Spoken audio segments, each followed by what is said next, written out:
ক্যান্সারে আক্রান্ত ক্ষমতাচ্যুত প্রধানমন্ত্রী শেখ হাসিনা।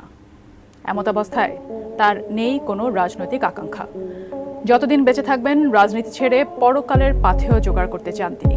সাম্প্রতিক সময়ে বাংলাদেশের সামাজিক যোগাযোগ মাধ্যম ফেসবুকে একটি বিবৃতি ছড়িয়ে পড়েছে, যেখানে দাবি করা হচ্ছে বাংলাদেশের সাবেক প্রধানমন্ত্রী শেখ হাসিনা প্রাণঘাতী রোগ ক্যান্সারে আক্রান্ত হয়েছেন।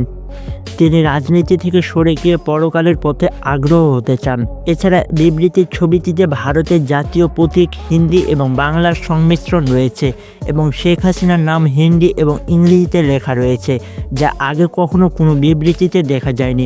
এসব ছাড়াও এই বিবৃতিতে শেখ হাসিনা দাবি করেন বাংলাদেশ আওয়ামী লীগ ও ছাত্রলীগের ফেসবুক পেজ হ্যাকারদের মাধ্যমে হ্যাক করেছে বিএনপি এবং জামায়াত, এবং বিএনপি এবং জামায়াতে এসব ভুল তথ্য ছড়িয়ে বেড়াচ্ছে। বিএনপি আওয়ামী লীগের ফেসবুক পেজ হ্যাক করে দেশের জনগণকে বোঝাতে চাচ্ছে বাংলাদেশ আওয়ামী লীগ আবারও মাঠে নামছে এবং তারা হরতাল আন্দোলন আবারও শুরু করছে।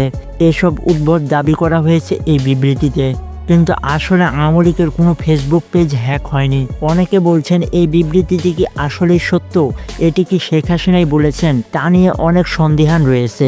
তবে ফ্যাক্ট চেকিং প্ল্যাটফর্ম রিকমার স্ক্যানার এই বিবৃতির সত্যতা যাচাই করে জানিয়েছেন যে এটি সম্পূর্ণ মিথ্যা এবং ভিত্তিহীন।